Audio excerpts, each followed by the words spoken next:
Hello dear friends, आज के इस लेक्चर में हम बात करेंगे रेस्पिरेशन इन प्लांट्स।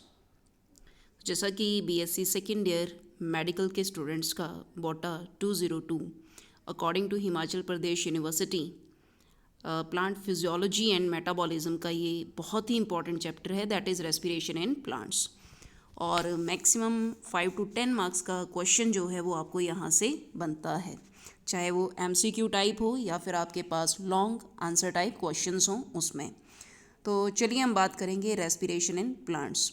अभी हम पार्ट 1 की बात करते हैं, क्योंकि इसमें ग्लाइकोलिसिस, क्रेब्स साइकिल, बाकी इलेक्ट्रॉन ट्रांसपोर्ट चेन और भी बहुत से टॉपिक हैं। तो जितना भी आज के इस लेक्चर में हो पाएगा वो हम देखते हैं, बाकी अदरवाइज़ फिर हम पार्ट 2 जो है इसका अपलोड करेंगे। So let's start with first of all respiration in plant. तो जैसा कि ज़्यादातर जब बच्चों को पूछते हैं कि रेस्पिरेशन क्या होती है, तो वो सिंपल सा आंसर देते हैं, intake of oxygen and evolution of carbon dioxide. मतलब कि ऑक्सीजन का इनटेक करना है और उसके बदले में कार्बन डाइऑक्साइड को रिलीज़ करना है। तो मैं आपको बता दूं कि intake of oxygen and exhale of CO2, इसको आप रेस्पिरेशन नहीं बोलते, इसको आप एक्सटर्नल रेस्पिरेशन बोलते हैं या फिर इसको ब्रीथ बोलते हैं। क्या बोलते हैं इसको? सिंपली हम बात करें तो इसको हम ब्रेथ बोलते हैं। बाकी रेस्पिरेशन देखा जाए तो रेस्पिरेशन में हमारे पास जो भी रेस्पिरेटरी सबस्ट्रेट्स हम यूज़ करते हैं, जैसे कि कार्बोहाइड्रेट्स हैं या बाकी के फैट्स हैं या प्रोटीन्स हैं, उनकी ऑक्सीडेशन आती है। तो पर्टिकुलरली अगर हम बात करते हैं रेस्पिरेशन के लिए, तो रेस्पिरेशन का मतलब होगा oxidation of respiratory substrate. So very very important कि ऑक्सीडेशन ऑफ रेस्पिरेटरी सबस्ट्रेट को आप क्या बोलते हैं? रेस्पिरेशन बोलते हैं। जैसा कि ज़्यादातर हम कार्बोहाइड्रेट्स की बात करते हैं और सारे बच्चों को पता है कि कार्बोहाइड्रेट्स का जो फॉर्मूला है, ग्लूकोज का जो फॉर्मूला आता है वो आता है C6H12O6। तो आप यहाँ पर देख रहे हैं कि कार्बोहाइड्रेट हैं C6H12O6, और जैसे ही आप इसकी ऑक्सीडेशन करवाएंगे तो कार्बन डाइऑक्साइड और वाटर रिलीज़ होता है, प्लस साथ में रिलीज़ होगी एनर्जी। तो एनर्जी भी यहाँ पे क्या होती है? रिलीज़ होती है। तो ये जो आप इक्वेशन देख रहे हैं, ये रेस्पिरेशन में मतलब कि ऑक्सीडेशन ऑफ द कार्बोहाइड्रेट्स या रेस्पिरेटरी सबस्ट्रेट, इसी को आप बोलते हैं रेस्पिरेशन।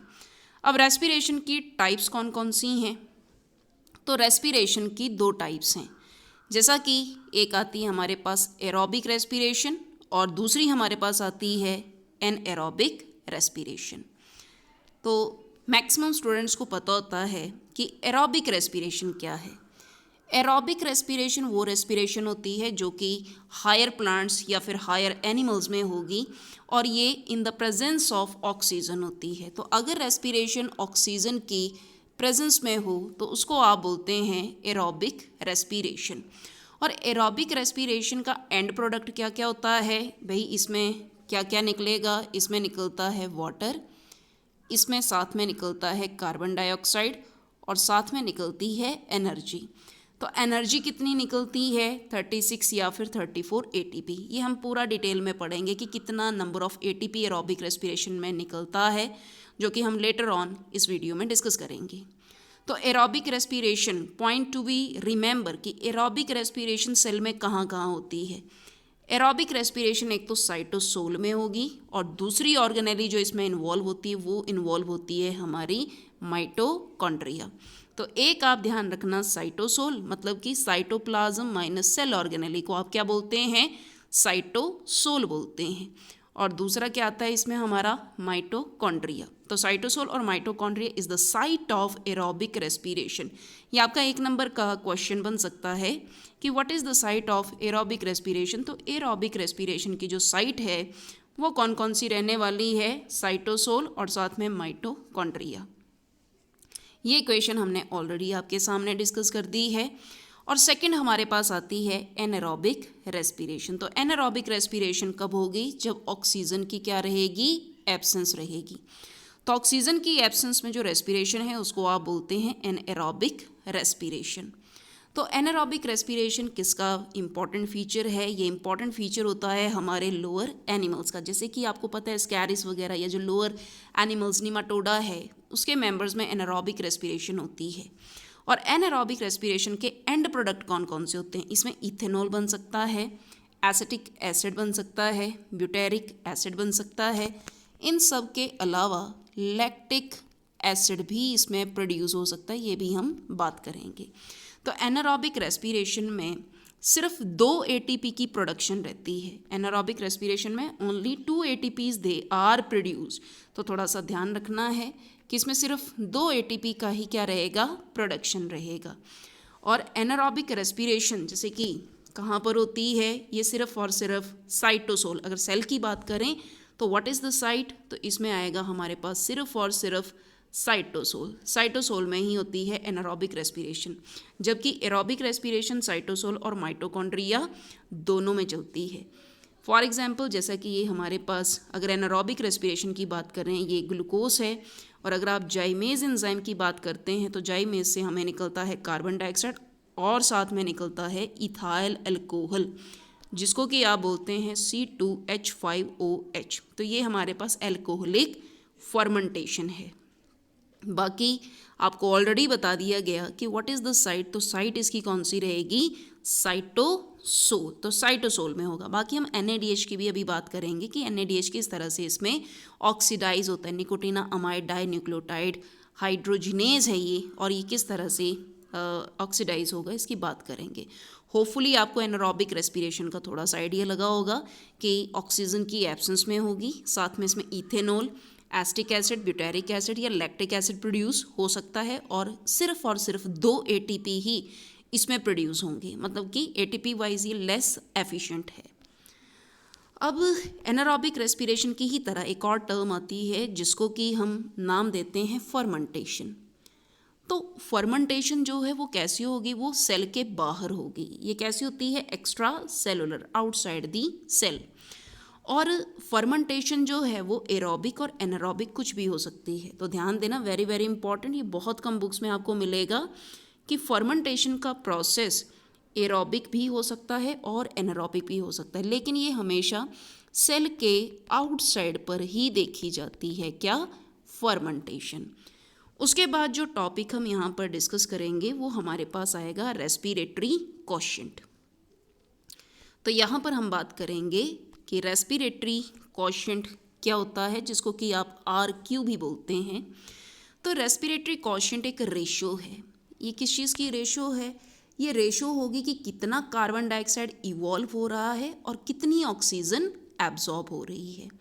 तो रेस्पिरेटरी क्वोशिएंट का मतलब क्या होता है कि कितना हमारे पास, अगर हम बात करें तो ये हम बात करेंगे कि कार्बन डाइऑक्साइड कितना एब्जॉर्ब हो रहा है और उसके बदले में कार्बन डाइऑक्साइड कितनी इवॉल्व हो रही है और उसके बदले में ऑक्सीजन सेल कितना एब्जॉर्ब कर रहा है। तो carbon dioxide evolve over oxygen absorb, इसको आप क्या बोलते हैं? रेस्पिरेटरी क्वोशिएंट बोलते हैं।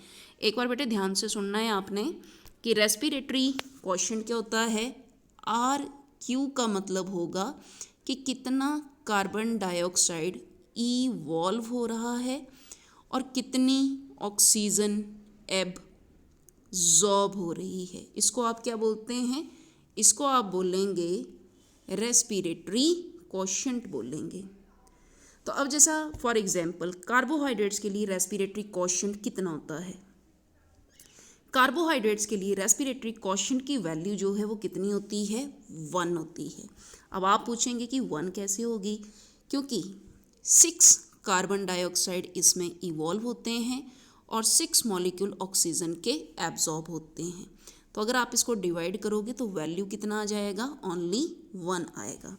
जैसा कि मैं आपको यहाँ पर बता भी दूँ, फॉर एग्जांपल यहाँ पर ही देख लो आप कि हमारे पास कितना कार्बन डाइऑक्साइड इवॉल्व हो रहा है और कितनी ऑक्सीजन एब्जॉर्ब हो रही है इस इक्वेशन से। तो आप देख रहे हैं कि यहाँ पे 6 CO2 इवॉल्व हो रहे हैं और 6 ऑक्सीजन एब्जॉर्ब हो रहे हैं। तो अगर आप डिवाइड करोगे तो वैल्यू कितना आएगा? 1 आएगा। तो कार्बोहाइड्रेट्स अगर रेस्पिरेटरी सबस्ट्रेट यूज़ हो रहे हैं तो उसमें रेस्पिरेटरी क्वोशिएंट की वैल्यू कितनी आती है? 1 आती है। ये आपको पता होना चाहिए। इसी तरह से अगर फर्मेंटेशन है मान लो फर्मेंटेशन हो रहा है, तो फर्मेंटेशन के केस में रेस्पिरेटरी क्वोशिएंट कितना होता है? तो अभी आपको जैसा बताया गया कि फर्मेंटेशन के केस में ऑक्सीजन बिल्कुल भी नहीं यूज़ होती है, एनारोबिक रेस्पिरेशन है। तो अगर आप इस इक्वेशन को ध्यान से देखो, फॉर एग्जांपल अगर आप इसी इक्वेशन को देखो, ये इथाइल अल्कोहल फर्मेंटेशन है। तो जैसा कि आप देख रहे हैं कार्बन डाइऑक्साइड तो एक मॉलिक्यूल यहाँ पे एब्जॉर्ब हो रहा है, लेकिन ऑक्सीजन कितनी है? कुछ भी नहीं है, नथिंग। तो वैल्यू कितनी आएगी? इनफाइनाइट वैल्यू आएगी। अगर आप किसी भी चीज़ को ज़ीरो से या किसी से नहीं डिवाइड करते हैं तो आपके पास वैल्यू कितनी आती है? इनफाइनाइट। तो फर्मेंटेशन, इथाइल अल्कोहल फर्मेंटेशन में रेस्पिरेटरी क्वोशिएंट की वैल्यू कितनी आती है? इनफाइनाइट। इसी तरह से अगर आप बात करेंगे फैटी एसिड्स के लिए, तो यहाँ पर देखना है आपने कि in case of fatty acid respiratory quotient क्या आता है। जैसे कि आप यहाँ देख रहे हैं हमारे पास ट्राइपाल्मिटिक एसिड है, जिसका फॉर्मूला हमारे पास C51H98O6 है। और जैसे ही आप इसको ऑक्सीडाइज करेंगे तो हमारे पास CO2, वाटर और एनर्जी निकलेगी। तो आप RQ को निकालने के लिए volume of carbon dioxide evolve upon volume of oxygen करेंगे। तो आप देख रहे हैं कि 102 मॉलिक्यूल किसके हैं? कार्बन डाइऑक्साइड के, और 145 किसके हैं? ऑक्सीजन के। जैसे ही आप इसको डिवाइड करोगे तो आपकी वैल्यू 0.7 मतलब कि लेस देन 1। तो फैटी एसिड्स के लिए जो रेस्पिरेशन क्वोशिएंट है उसकी डायरेक्ट वैल्यू कई बार नीट में पूछी जाती है, कितनी होगी ये? लेस देन 1 होगी। क्यों होगी लेस देन 1? क्योंकि भाई ऑक्सीजन ज़्यादा चाहिए और कार्बन डाइऑक्साइड जो हमारी यहाँ पे इवॉल्व होती है वो कम होती है। इसी तरह से ऑर्गेनिक एसिड्स के लिए, ऑर्गेनिक एसिड्स में जैसे कि आप यहाँ पर देख रहे हैं, ये हमारे पास C+H, ये आपको ऑर्गेनिक एसिड यहाँ पे नज़र आ रहा है। और जैसे ही आप इसकी ऑक्सीडेशन करवाएंगे तो 4 मॉलिक्यूल CO2 के रिलीज़ हो रहे हैं। तो अब यहाँ पे RQ निकालोगे तो 4 CO2 आएंगे और 1 मॉलिक्यूल ऑक्सीजन का होगा। तो यहाँ पर वैल्यू कितनी आएगी? 4 आएगी। रेस्पिरेटरी क्वोशिएंट की वैल्यू कितनी है? 4। तो ऑर्गेनिक एसिड्स में रेस्पिरेटरी क्वोशिएंट की वैल्यू ग्रेटर देन 1 आती है। वेरी वेरी इंपॉर्टेंट कि ऑर्गेनिक एसिड्स में रेस्पिरेटरी क्वोशिएंट की वैल्यू 1 से ज़्यादा आएगी। क्यों? क्योंकि ऑक्सीजन कम लगता है और CO2 इसमें ज़्यादा इवॉल्व होती है। तो ये थोड़ा सा पॉइंट आपको पता होना चाहिए कि अगर कार्बोहाइड्रेट्स हैं तो उस केस में वैल्यू कितना आएगा? 1 आएगा। अगर मान लो फर्मेंटेशन है तो वैल्यू कितनी आएगी? इनफाइनाइट आएगी। अगर फैटी एसिड्स हैं तो वैल्यू कितनी आएगी? Less than 1। अगर आपके ऑर्गेनिक एसिड हैं तो RQ की वैल्यू ग्रेटर देन 1 आती है। Very very important. इसी तरह से अगर प्रोटीन्स की बात करते हैं तो प्रोटीन्स के केस में जो रेस्पिरेटरी क्वोशिएंट है उसकी वैल्यू कितनी आती है वो भी आपने ध्यान देना है। ये वैल्यू आपकी 0.8 से लेकर 0.9 तक रहेगी। तो आप डायरेक्ट इसको याद ही कर लेना कि प्रोटीन्स के केस में जो रेस्पिरेटरी क्वोशिएंट आता है उसमें वैल्यू 0.8 से लेकर 0.9 तक रहती है। इसी तरह से जो सकुलेंट प्लांट्स होते हैं, सकुलेंट प्लांट्स में रेस्पिरेटरी क्वोशिएंट की वैल्यू कितनी रहेगी? जैसे कि आप यहाँ पर देख रहे हैं कि ये हमारे पास ग्लूकोज है और ये इसकी ऑक्सीडेशन बताई है तो मैलिक एसिड बन रहा है और साथ में CH2O बन रहा है और साथ में एनर्जी रिलीज़ हो रही है। तो अगर आप इसको सॉर्ट आउट करते हैं तो आप देख रहे हैं कि यहाँ पे CO2 इवॉल्व ही नहीं हो रहा। तो अगर आप 0 डिवाइडेड बाय जो भी मॉलिक्यूल ऑक्सीजन के हैं उसको करेंगे तो रेस्पिरेटरी क्वोशिएंट आपके पास कितना आएगा? ऑटोमेटिकली 0 आएगा। तो रेस्पिरेटरी क्वोशिएंट सकुलेंट प्लांट्स के केस में कितना आता है? 0 आता है। Very very important. इसी तरह से जो भी हमारे पास प्योर प्रोटीन्स हैं या फिर फैट्स हैं वो कभी भी यूज़ नहीं करते हैं हम as a respiratory substrate. Point to be remember कि जो भी हमारे पास प्रोटीन्स हैं या फिर फैट्स हैं they are never used as respiratory substrate. ज़्यादातर इनको यूज़ नहीं करते हैं। क्यों नहीं करते हैं? Because before entering the respiratory pathway they must be converted into such compound जो कि ग्लाइकोलिसिस में एंटर करेंगे, क्रेब्स साइकिल में जाएंगे और कोई भी लिंक रिएक्शन में एंटर कर सकते हैं। तो ज़्यादातर प्रोटीन्स और फैट्स जो हैं वो हम यूज़ नहीं करते हैं एज अ रेस्पिरेटरी सबस्ट्रेट, बहुत रेयर है। चलिए अब बात करेंगे energy efficiency of cellular respiration कि सेलुलर रेस्पिरेशन में एनर्जी एफिशिएंसी कितनी आती है। तो जैसा कि आपको पता है कि जब हमारे पास एटीपी का प्रोडक्शन रहता है तो एटीपी के प्रोडक्शन में 8.1 किलो कैलोरी एनर्जी जो है वो रिक्वायर्ड है। कितनी है? 8.1 किलो कैलोरी। अब यहाँ पे 36 एटीपी की बात होती है एरोबिक रेस्पिरेशन में। तो अगर आप 36 इंटू 8.1 करेंगे तो तो आपके पास वैल्यू कितनी आ जाएगी? वैल्यू आएगी आपके पास 291.6 आ जाएगी। और अगर आप 291.6 को डिवाइड करेंगे 686 के साथ और मल्टीप्लाइड बाय 100 करेंगे तो आपके पास वैल्यू कितनी आएगी? 42.50% आएगी। कितनी आएगी? 42.50। अब आप बोलोगे कि ये 686 कहाँ से आया? तो ये जो 686 होता है ये एक मॉलिक्यूल ग्लूकोज के अंदर कितनी टोटल एनर्जी कंटेंट है वो आता है। तो ऑटोमेटिकली हमें तो भाई एनर्जी एफिशिएंसी फाइंड आउट करनी है। तो हमारे पास एटीपी कितने हैं? 36 हैं। 36 मल्टीप्लाइड बाय 8.1 291.6 आया। अब एफिशिएंसी निकाल रहे हैं तो एक ग्लूकोज के मॉलिक्यूल में 686 किलो कैलोरी होती है, जिससे डिवाइड करोगे और 100 से मल्टीप्लाई करेंगे तो आपके पास जो आंसर है वो आएगा 42.50% आएगा। तो ये है energy efficiency of cellular respiration. तो आप यहाँ पर देख रहे हैं कि किस तरह से हमारे पास जो एनर्जी एफिशिएंसी होती है एरोबिक रेस्पिरेशन की from the one molecule of glucose वो कितनी रहती है? 42.50% रहती है। अब ज़्यादातर जब भी रेस्पिरेटरी सबस्ट्रेट यूज़ किए जाते हैं तो मैक्सिमम केसेस में कार्बोहाइड्रेट्स का इस्तेमाल किया जाता है। तो ज़्यादातर क्या होता है? मोस्टली कार्बोहाइड्रेट्स जो हैं उनको आप यूज़ करेंगे as a respiratory substrate for the release of energy. लेकिन कुछ एक ऐसी सर्टन कंडीशंस आ जाती हैं जिसमें कि आप प्रोटीन्स या फिर फैट्स या ऑर्गेनिक एसिड्स को भी यूज़ करते हैं एज अ रेस्पिरेटरी सबस्ट्रेट। तो हमारे पास on the basis of type of respiratory substrate 2 types of respirations are there. तो हमारे पास 2 तरह की रेस्पिरेशंस आएंगी, डिपेंड करेगा कि वहाँ पे रेस्पिरेटरी सबस्ट्रेट कौन से यूज़ हो रहे हैं। तो इसमें एक आती है हमारे पास फ्लोटिंग टाइप ऑफ रेस्पिरेशन और दूसरी हमारे पास आती है प्रोटोप्लाज्मिक रेस्पिरेशन। भाई फ्लोटिंग टाइप ऑफ रेस्पिरेशन क्या है? फ्लोटिंग टाइप ऑफ रेस्पिरेशन वो रेस्पिरेशन होती है, ये एक नॉर्मल टाइप का रेस्पिरेशन है और इस रेस्पिरेशन में कार्बोहाइड्रेट्स और जो फैट्स होते हैं उनका इस्तेमाल किया जाता है एज अ रेस्पिरेटरी सबस्ट्रेट। तो फ्लोटिंग टाइप ऑफ रेस्पिरेशन में रेस्पिरेटरी सबस्ट्रेट कौन कौन से होते हैं? एक तो हमारे पास कार्बोहाइड्रेट्स ही आएंगे और दूसरे हमारे पास कौन से आते हैं? फैट्स। तो अगर इस तरह की रेस्पिरेशन है इसको आप क्या बोलते हैं? इसको आप बोलते हैं फ्लोटिंग टाइप ऑफ रेस्पिरेशन बोलते हैं। दूसरी आती है हमारे पास प्रोटोप्लाज्मिक टाइप ऑफ रेस्पिरेशन। तो प्रोटोप्लाज्मिक टाइप ऑफ रेस्पिरेशन में क्या होगा कि जो भी हमारे पास जैसे मान लो कोई सैचुरेशन पॉइंट आ जाता है उस वक्त पे प्रोटीन्स को एज अ सबस्ट्रेट यूज़ किया जाता है। तो प्रोटीन्स जो हैं वो आपके as a respiratory substrate use होंगे और इस तरह की रेस्पिरेशन को आप क्या बोलते हैं? प्रोटोप्लाज्मिक टाइप ऑफ रेस्पिरेशन बोलते हैं। तो होपफुली आपको समझ आया होगा what is floating type of respiration and what is protoplasmic type of respiration. Floating type of respiration में कार्बोहाइड्रेट्स और फैट्स को यूज़ करते हैं और प्रोटोप्लाज्मिक टाइप ऑफ रेस्पिरेशन में प्रोटीन्स को यूज़ किया जाता है एज अ रेस्पिरेटरी सबस्ट्रेट। अब हम बात करेंगे एनएरोबिक रेस्पिरेशन को डिटेल में। तो एनारोबिक रेस्पिरेशन जैसा कि आपको ऑलरेडी बताया गया in the absence of oxygen होगी और साथ में लोकेशन भी आपको बताई गई कि सेल में कहाँ पर होती है? सेल के साइटोसोल में।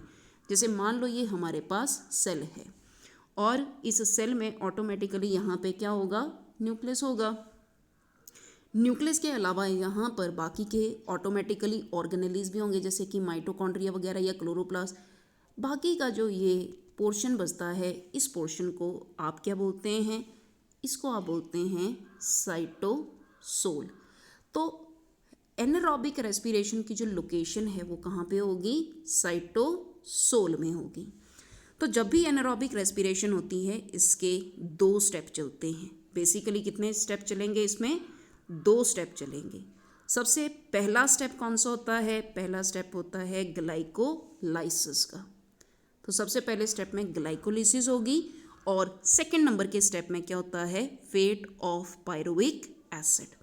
Very very important. तो एनारोबिक रेस्पिरेशन जब भी आप बात करेंगे उसमें 2 स्टेप चलेंगे। सबसे पहला स्टेप होगा ग्लाइकोलिसिस और नंबर 2 पे जो स्टेप चलेगा उसको आप बोलेंगे fate of pyruvic acid.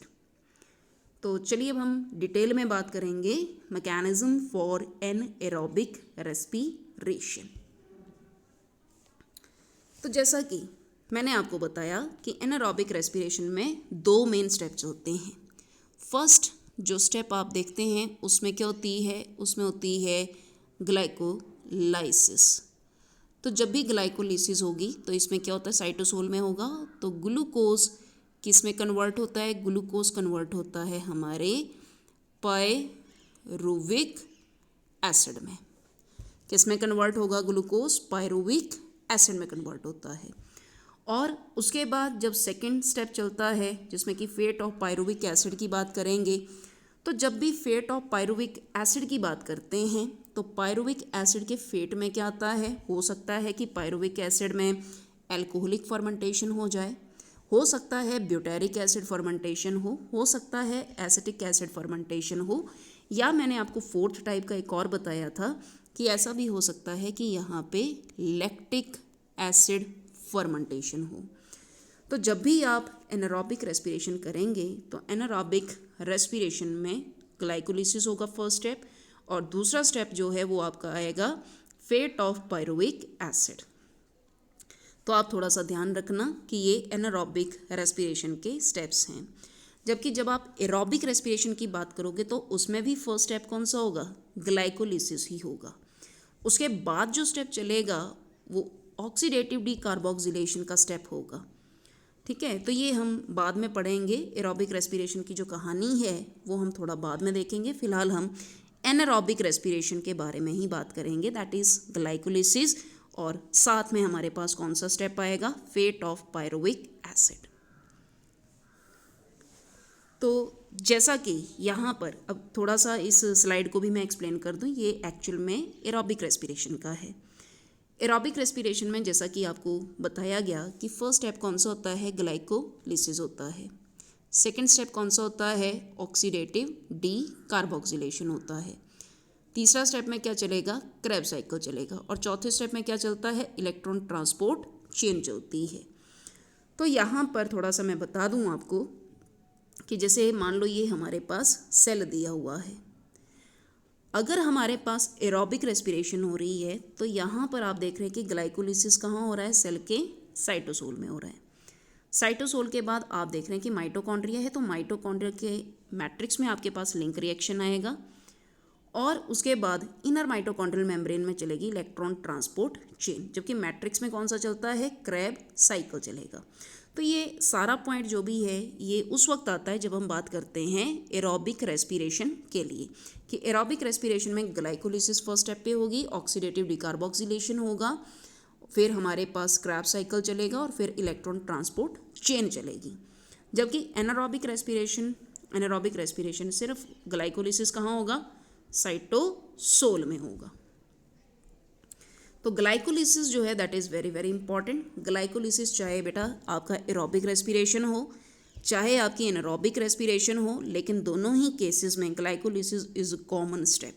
Very very important, ये बात आप ध्यान रखना कि ग्लाइकोलिसिस जो है चाहे एरोबिक रेस्पिरेशन है या एनारोबिक रेस्पिरेशन है, लेकिन ये एक कॉमन स्टेप चलता है whether the respiration is aerobic और एनारोबिक।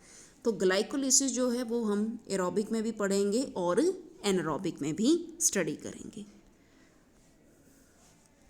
तो जैसे कि हम बात करेंगे, तो जैसा कि ग्लाइकोलिसिस जो है वो चाहे एरोबिक रेस्पिरेशन है या एनारोबिक रेस्पिरेशन है, इस दोनों में ही ये एक कॉमन स्टेप है। तो ग्लाइकोलिसिस क्या होती है? ग्लाइकोलिसिस है ब्रेकडाउन ऑफ ग्लूकोज। ग्लूकोज की ब्रेकडाउन को आप क्या बोलते हैं? ग्लाइकोलिसिस बोलते हैं।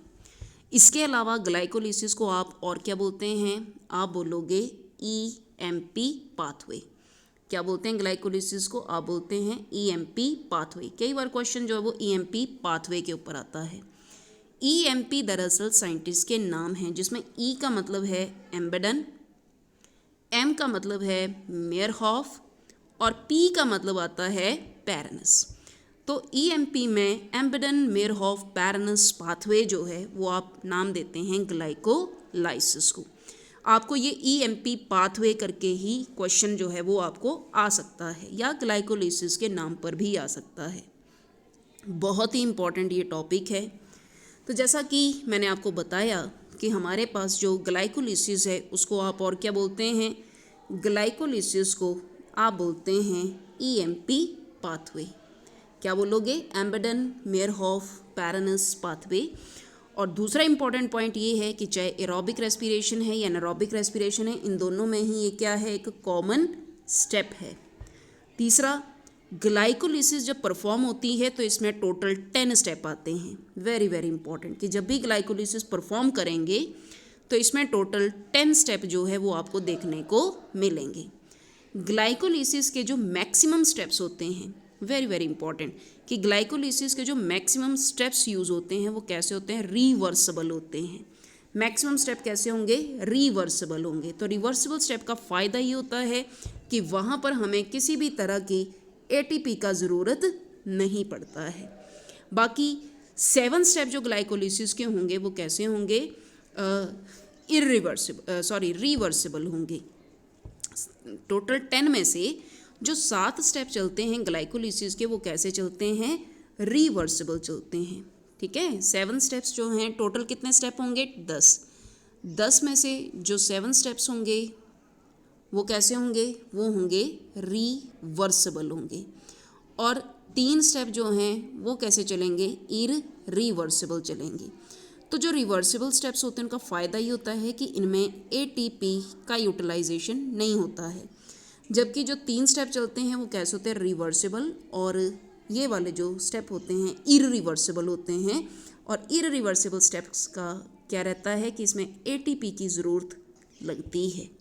तो आप प्लीज़ इस बात को ध्यान से सुनना है कि हमारे पास ग्लाइकोलाइसिस में टोटल कितने स्टेप आते हैं? 10 स्टेप आते हैं। 10 में से जो 7 स्टेप्स हैं वो कैसे हैं? रिवर्सिबल है। और इन रिवर्सिबल स्टेप में एटीपी का यूटिलाइजेशन नहीं होता है। बाकी के जो 3 स्टेप्स हैं वो कैसे हैं? इररिवर्सिबल है। इररिवर्सिबल स्टेप्स हैं वहाँ पर एटीपी की यूटिलाइजेशन होती है। Very very important. अब जैसा कि मैंने आपको पहले ही बता दिया कि टोटल 10 में से 3 स्टेप जो हैं वो इररिवर्सिबल होंगे। जैसे कौन कौन से नंबर के स्टेप होते हैं? ये फर्स्ट स्टेप होगा, उसके बाद थर्ड स्टेप होगा और साथ में 9th स्टेप होगा। तो फर्स्ट, थर्ड और 9th स्टेप ग्लाइकोलाइसिस के कैसे चलते हैं? इररिवर्सिबल स्टेप चलते हैं। ग्लाइकोलाइसिस जब भी परफॉर्म होती है तो ग्लाइकोलाइसिस 2 फेज़ में परफॉर्म होती है। टोटल जो 10 स्टेप्स हैं उसमें 2 फेज़ आते हैं। जैसे कि फर्स्ट के जो 5 फेज़ चलते हैं ग्लाइकोलाइसिस में, जो फर्स्ट के टोटल 10 में से टोटल कितने स्टेप होते हैं ग्लाइकोलाइसिस में? 10।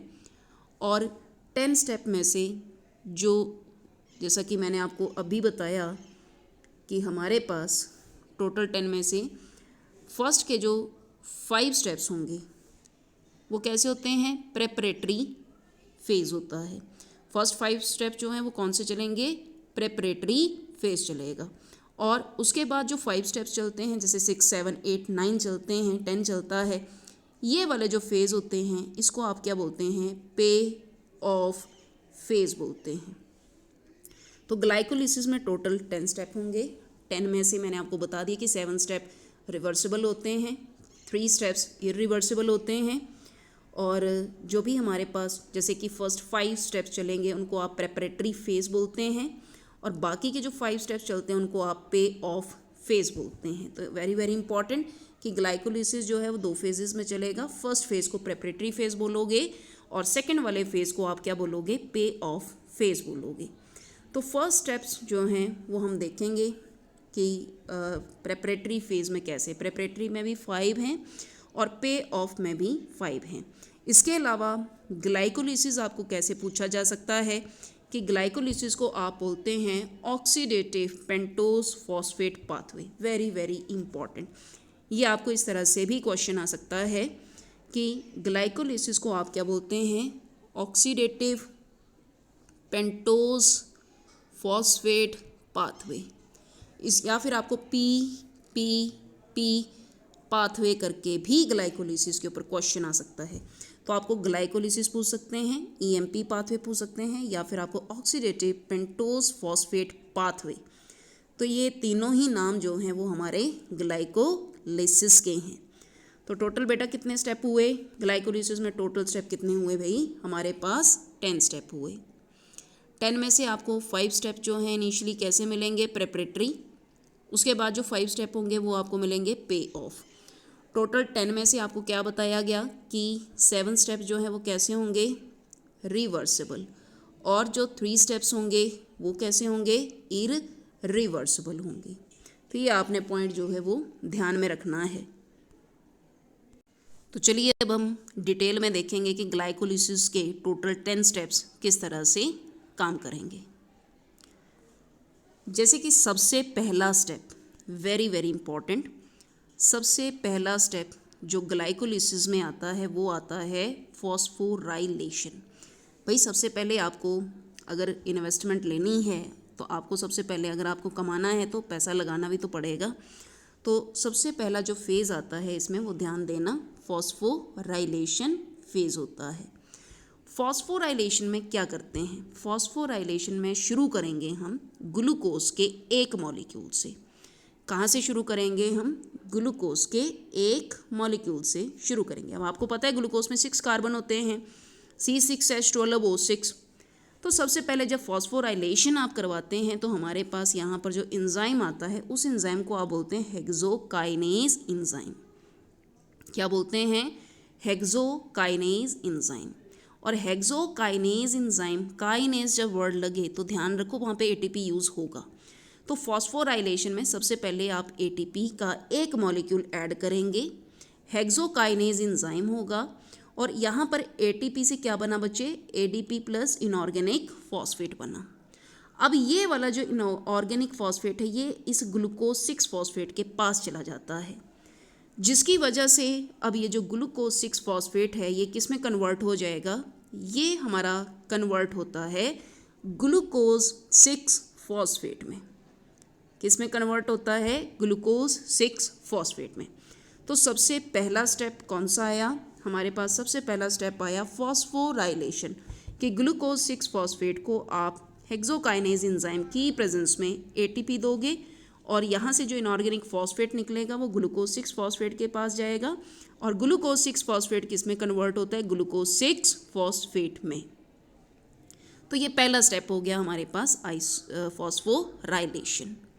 सेकेंड वाला स्टेप जो हमारे पास चलता है वो चलता है आइसोमेराइजेशन। सेकेंड स्टेप क्या चलेगा? आइसोमेराइजेशन। तो सेकेंड स्टेप में जो ग्लूकोज 6 फॉस्फेट है ये किस में कन्वर्ट होता है? ये कन्वर्ट होता है फ्रक्टोज 6 फॉस्फेट में। ग्लूकोज 6 फॉस्फेट किस में कन्वर्ट होगा? फ्रक्टोज 6 फॉस्फेट में। रिवर्सिबल रिएक्शन आप यहाँ पर देख रहे हैं, और यहाँ पर जो एंजाइम यूज़ होता है वो है आइसोमेरेज। बस ध्यान रखना कि जहाँ पर भी आइसोमेराइजेशन होगी वहाँ पे आइसोमेरेज एंजाइम का ही इस्तेमाल होगा। तो सेकेंड स्टेप आइसोमेराइजेशन में आपने क्या देखा कि ग्लूकोज 6 फॉस्फेट किस में कन्वर्ट हो रहा है? फ्रक्टोज 6 फॉस्फेट में। अगेन जो थर्ड स्टेप चलेगा यहाँ पे, अगेन वो स्टेप कौन सा है? फॉस्फोराइलेशन का है। तो यहाँ से थोड़ा सा ध्यान रखना है आपने कि हमारे पास जो फर्स्ट स्टेप चला वो भी फॉस्फोराइलेशन का है, जो हमारे पास थर्ड स्टेप यूज़ हो रहा है वो भी फॉस्फोराइलेशन का ही स्टेप है। तो जैसा कि आप यहाँ पर देख रहे हैं बच्चे कि आपके पास जो फर्स्ट स्टेप है वो भी फॉस्फोराइलेशन का है, जो थर्ड स्टेप है वो भी फॉस्फोराइलेशन का है। जब भी फॉस्फोराइलेशन होगी तो एक बात का ध्यान रखना, एटीपी को ऐड किया जाएगा। तो फर्स्ट स्टेप फॉस्फोराइलेशन का है जिसमें ग्लूकोज को आपने ग्लूकोज 6 फॉस्फेट में कन्वर्ट किया। दूसरा स्टेप आइसोमराइजेशन का था जिसमें ग्लूकोज 6 फॉस्फेट को फ्रक्टोज 6 फॉस्फेट में आइसोमराइज किया है। तीसरे स्टेप में फॉस्फोराइलेशन है, और फॉस्फोराइलेशन में आप क्या करोगे कि जो भी आपका एंजाइम यहाँ पर यूज़ होगा वो PFK फॉस्फोफ्रक्टोकाइनेज एंजाइम लगेगा। जैसे कि आप यहाँ पर देख रहे हो कि आपके पास जो यहाँ पर एंजाइम दिया हुआ है वो फॉस्फोफ्रक्टोकाइनेज है। फॉस्फोफ्रक्टोकाइनेज PFK बोलते हैं, इसको पेस मेकर भी बोलते हैं। Very very important. जो आपका ये थर्ड वाला स्टेप है फॉस्फोराइलेशन का, ये इरिवर्सिबल है। एरो के ऊपर भी ध्यान देना है, ये इरिवर्सिबल स्टेप है। आप यहाँ पे एक मॉलिक्यूल ATP का यूज़ करेंगे जिससे कि ADP और इनऑर्गेनिक फॉस्फेट बनेगा। यही इनऑर्गेनिक फॉस्फेट दोबारा से फ्रक्टोज 6 फॉस्फेट के पास जाएगा और आपके पास कौन सा सबस्ट्रेट बनेगा यहाँ पे, फ्रक्टोज 1,6 बाई फॉस्फेट, या फिर आप बोलते हैं फ्रक्टोज 1,6 बीस फॉस्फेट। क्या बनेगा आपके पास, फ्रक्टोज 1,6 बीस फॉस्फेट। उसके बाद जो चौथा स्टेप चलता है वो चलता है आपका कंडेंसेशन। तो फोर्थ स्टेप आपके पास जो चलेगा वो चलेगा कंडेंसेशन का। तो कंडेंसेशन में क्या करते हैं कि फ्रक्टोज 1,6 बीस फॉस्फेट को एल्डोलेज एंजाइम जो है वो दिया जाता है। कौन सा एंजाइम दिया जाता है, एल्डोलेज एंजाइम। तो कंडेंसेशन में आप क्या करोगे कि फ्रक्टोज 1,6 बीस फॉस्फेट को एल्डोलेज एंजाइम जो है वो आप देंगे, जिसकी वजह से ये हमारे पास जो एल्डोलेज है वो किस में कन्वर्ट हो जाएगा, वो कन्वर्ट हो जाएगा हमारे पास ग्लिसरॉल्डिहाइड 3 फॉस्फेट में। भाई एल्डोलेज के बाद, कंडेंसेशन के बाद जो नेक्स्ट स्टेप चलता है वो चलता है हमारे पास आइसोमेराइजेशन। फिफ्थ स्टेप कौन सा चलेगा, हमारे पास चलेगा आइसोमेराइजेशन। तो आइसोमेराइजेशन में क्या होगा कि ग्लिसरॉल्डिहाइड 3 फॉस्फेट और यहाँ पर है डाईहाइड्रोक्सी एसीटोन फॉस्फेट। तो ग्लिसरॉल्डिहाइड 3 फॉस्फेट और डाईहाइड्रोक्सी एसीटोन फॉस्फेट, जिसको कि आप DHAP बोलते हैं, जिसको कि आप बोलते हैं डाईहाइड्रोक्सी एसीटोन फॉस्फेट, इसमें भी 3 कार्बन होंगे और ग्लिसरॉल्डिहाइड 3 फॉस्फेट में भी 3 कार्बन होंगे।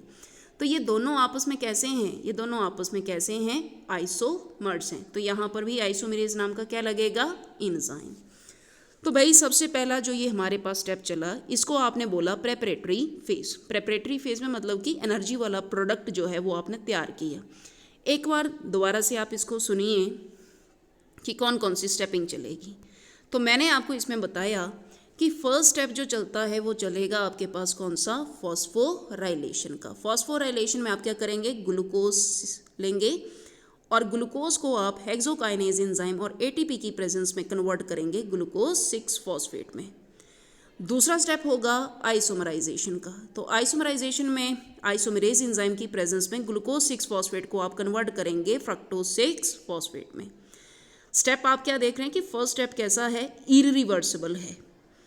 और यहाँ पे थर्ड स्टेप जो है फॉस्फोराइलेशन का, जिसमें कि आप PFK फॉस्फोफ्रक्टोकाइनेज देंगे, एक ATP दोबारा से आप यहाँ पर एडिशन लगा रहे हैं और फ्रक्टोज 6 फॉस्फेट किस में कन्वर्ट हो रहा है, फ्रक्टोज 1,6 बीस फॉस्फेट में कन्वर्ट हो रहा है। उसके बाद चौथा स्टेप आपका कंडेंसेशन का चलेगा। कंडेंसेशन में फ्रक्टोज 1,6 बीस फॉस्फेट को आप कौन सा एंजाइम देंगे, एल्डोलेज। और एल्डोलेज के बाद ये हमारे पास क्या क्या बनेगा, ग्लिसरॉल्डिहाइड 3 फॉस्फेट और डाईहाइड्रोक्सी एसीटोन 3 फॉस्फेट। अब ये दोनों जो आप देख रहे हैं, चाहे ग्लिसरॉल्डिहाइड है चाहे डाईहाइड्रोक्सी एसीटोन फॉस्फेट है, ये दोनों आपस में कैसे हैं, आइसोमर हैं। इसलिए इस स्टेप का नाम क्या होगा, आइसोमेराइजेशन होगा। तो आप इस स्टेप में थोड़ा सा अभी नोट कर लो कि हमारे पास फर्स्ट स्टेप में ATP का यूटिलाइजेशन हुआ है जब ग्लूकोज को ग्लूकोज 6 फॉस्फेट में कन्वर्ट किया, और दूसरा हमारे पास जब आपने थर्ड स्टेप की बात की है, जब आपने फ्रक्टोज 6 फॉस्फेट से फ्रक्टोज 1,6 बीस फॉस्फेट बनाया है, यहाँ पर ATP यूटिलाइज हुए हैं। तो यहाँ पर आप देख रहे हैं कि हमारे पास टोटल कितना ATP यूटिलाइज हुआ है, 1 और यहाँ पे 2। तो 2 ATP जो है वो प्रेपरेटरी फेज में आपको क्या करने पड़ते हैं, यूटिलाइज करने पड़ते हैं। 2 ATP जो हैं वो आपको प्रेपरेटरी फेज में क्या करने पड़ेंगे, यूटिलाइज करने पड़ेंगे। ये आपने थोड़ा सा ध्यान देना है। इसी तरह से अब हम बात करेंगे, हमारे पास जो नेक्स्ट स्टेप चलेगा वो चलेगा पे of phase of the glycolysis. अब हम बात करेंगे पे ऑफ फेज ग्लाइकोलिसिस का। प्रेपरेटरी फेज हो गया, अब हम बात करेंगे पे ऑफ फेज के लिए। तो बेटा आप यहाँ पर थोड़ा सा ध्यान से देखो कि हमारे पास ग्लिसरॉल्डिहाइड 3 फॉस्फेट था और साथ में डाईहाइड्रोक्सी एसीटोन फॉस्फेट है। अब यहाँ पे जो स्टेप चलेगा वो थोड़ा सा ध्यान से देखना है आपने कि चाहे ग्लिसरॉल्डिहाइड 3-फॉस्फेट है, डाईहाइड्रोक्सीएसीटोन फॉस्फेट हैं, यहाँ पर आगे हमारे पास एंजाइम यूज़ होगा डिहाइड्रोजीनेज। कौन सा एंजाइम लग रहा है यहाँ पे भाई? डिहाइड्रोजीनेज। और साथ में आप देख रहे हैं कि यहाँ पे NAD पॉजिटिव किस में कन्वर्ट होगा? NADH+H पॉजिटिव में कन्वर्ट होगा। हमारे पास जो डिहाइड्रोजीनेज है वो NAD+ को किस में कन्वर्ट करेगा? NADH+H पॉजिटिव में कन्वर्ट करेगा। तो नेक्स्ट स्टेप आप यहाँ पर देखोगे ये हमारा होगा ऑक्सीडेशन। 6 स्टेप आप यहाँ पर देखिए कौन सा स्टेप चलेगा? ऑक्सीडेशन का, या फिर आप इसको डिहाइड्रोजिनेशन भी कह सकते हैं। तो इस स्टेप में हमारे पास ग्लिसरॉल्डिहाइड 3-फॉस्फेट और डाईहाइड्रोक्सीएसीटोन फॉस्फेट किस में कन्वर्ट हुआ? 1,3-बाईफॉस्फोग्लिसरॉल्डिहाइड में। किस में कन्वर्ट हो रहा है ये? 1,3-बाईफॉस्फोग्लिसरॉल्डिहाइड में कन्वर्ट हो रहा है। अब यहाँ पे अगेन आप यहाँ पे देख रहे हैं कि यहाँ से ATP अब निकलेगा। अब यहाँ पर क्या होगा? ATP की प्रोडक्शन होगी। ADP और इनऑर्गेनिक फॉस्फेट यहाँ पे किस में कन्वर्ट हो रहे हैं? ATP में। अब 2 ATP का रहता है यहाँ पे। क्यों रहता है? क्योंकि भाई एक ATP ग्लिसरॉल्डिहाइड 3-फॉस्फेट से और एक डाईहाइड्रोक्सीएसीटोन फॉस्फेट से, तो 2 ATP यहाँ पे रिलीज होंगे। तो यहाँ पे आप देख रहे हैं कि हमारे पास फॉस्फोग्लिसरेट काइनेज एंजाइम यहाँ पर यूज़ होगा। 7th नंबर की जो आपके पास 7th नंबर का आपके पास जो स्टेप है वो आएगा SLP, वेरी वेरी इंपॉर्टेंट, जिसको आप बोलते हैं सबस्ट्रेट लेवल फॉस्फोराइलेशन। अब हमारे पास जो 1,3-बाईफॉस्फोग्लिसरॉल्डिहाइड है वो किस में कन्वर्ट हुआ? 3-फॉस्फोग्लिसरॉल्डिहाइड में। किस में कन्वर्ट हुआ है ये? 3-फॉस्फोग्लिसरॉल्डिहाइड में। अब 3-फॉस्फोग्लिसरॉल्डिहाइड किस में कन्वर्ट होगा? 2-फॉस्फोग्लिसरेट में। और यहाँ पर जो एंजाइम लगेगा उस एंजाइम को आप क्या बोलते हैं? म्यूटेज एंजाइम बोलते हैं। उसके बाद जो स्टेप चलेगा वो चलेगा हमारा आइसोमराइजेशन का। तो आइसोमराइजेशन में आप देख रहे हैं कि 2-फॉस्फोग्लिसरेट या ग्लिसरॉल्डिहाइड 2-फॉस्फोइनोल पायरुविक एसिड में क्या होंगे? कन्वर्ट। और ये वो स्टेप है 8वें नंबर का स्टेप है जिसमें कि इनोलेज एंजाइम होता है और साथ में वाटर की रिमूवल होगी। 2 ही मॉलिक्यूल वाटर के क्या होंगे? यहाँ पे रिमूव होंगे।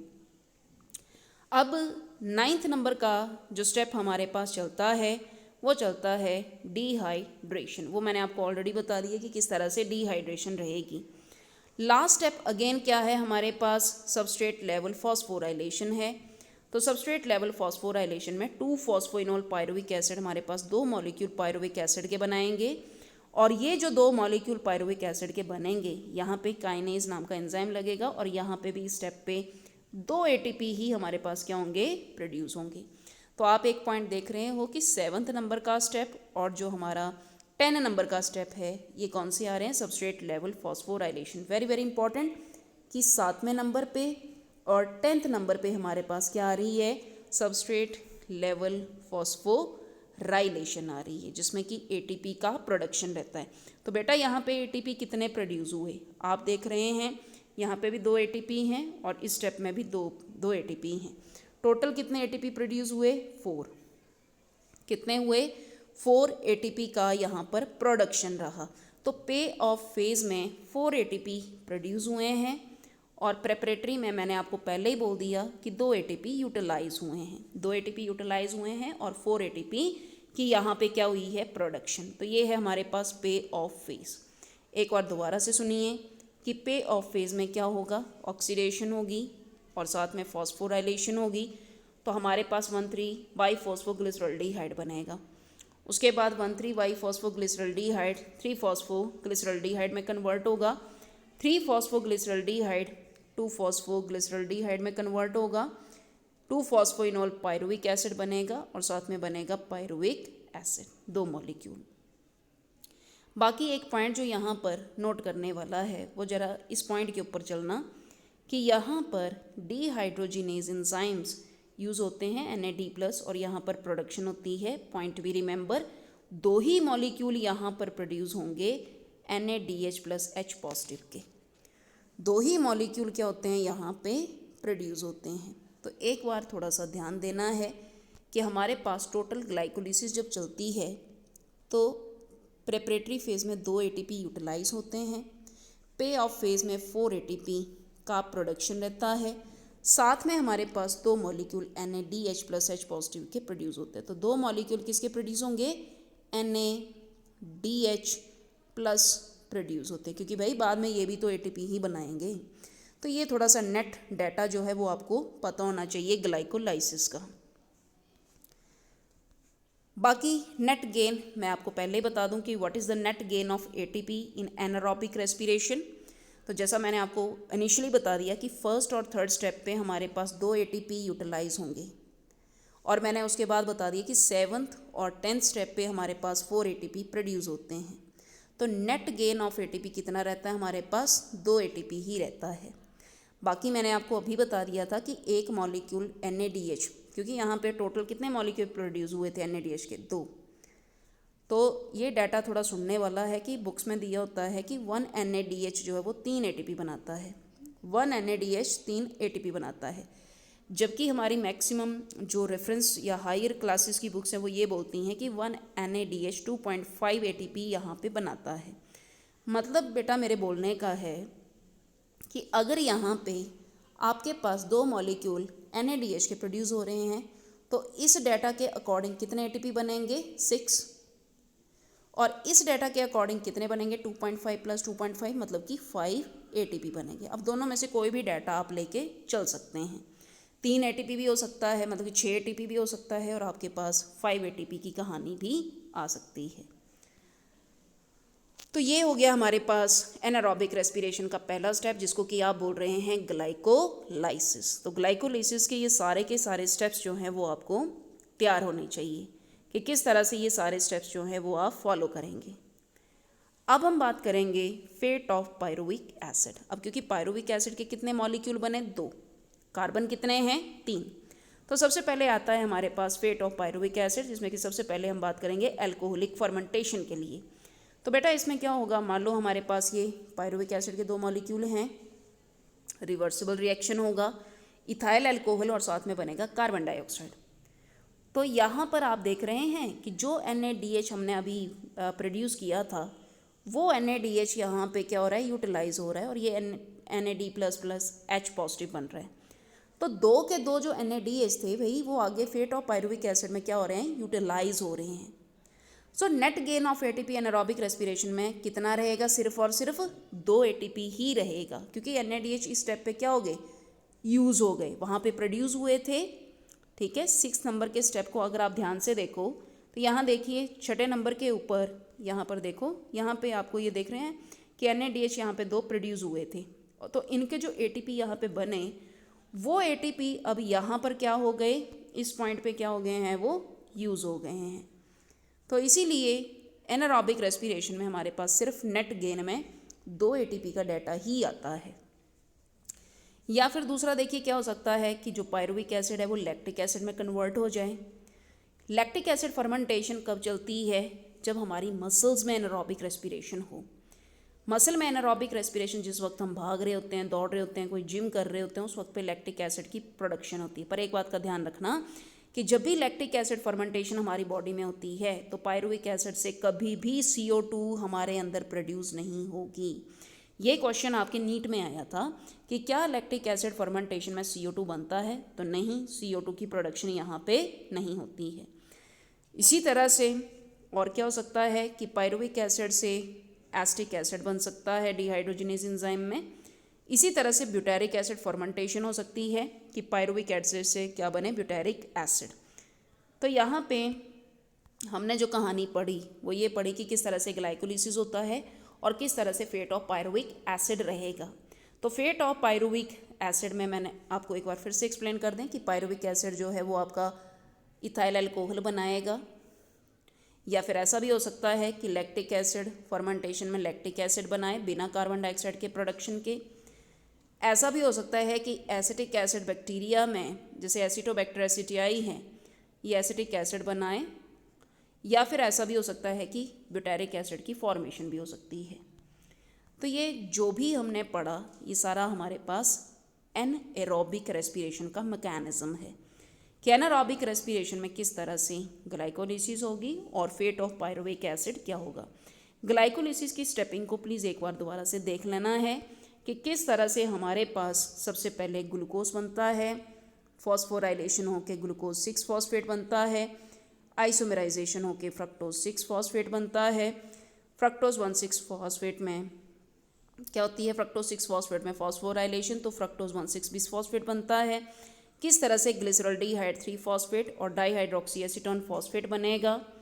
उसके बाद डिहाइड्रोजिनेशन होगी और आपके पास मतलब कि ऑक्सीडेशन का स्टेप है, आपके पास 1,3-बाइफॉस्फोग्लिसरॉल्डिहाइड बनेगा, 3-फॉस्फोग्लिसरॉल्डिहाइड बनेगा, 2-फॉस्फोग्लिसरॉल्डिहाइड बनेगा, 2-फॉस्फोइनॉल पायरुविक एसिड बनेंगे। और किस तरह से two phosphoenol pyruvic acid finally 2 molecule of pyruvic acid में कन्वर्ट होते हैं, जिसमें कि हर एक मॉलिक्यूल में 3-3 कार्बन रहेंगे। बाकी मैंने आपको डाटा यहाँ पर दे दिया कि 2 ATP प्रेपरेटरी फेज में यूज़ होते हैं, बाकी के 4 ATP पे ऑफ फेज में प्रोड्यूस होते हैं। तो नेट गेन हमारे पास कितना आता है, ओनली 2 ATP का आता है। बाकी जो NADH प्रोड्यूस हुआ वो आगे पायरुविक एसिड के फेट में वहाँ पे यूज़ हो जाता है, जिससे कि NADH की वजह से 0 ATP ही हमारे पास रहते हैं। जितने प्रोड्यूस होंगे उतने ही क्या हो जाएंगे, यूज़ हो जाएंगे। So this is about mechanism of anaerobic respiration. This is the part 1 of the respiration in plants. Second part में हम बात करेंगे mechanism of aerobic respiration. वो हम next lecture में part 2 में लेकर चलेंगे. So thank you so much for watching this lecture. आपको PDF डिस्क्रिप्शन बॉक्स में इसका मिल जाएगा। Thank you so much.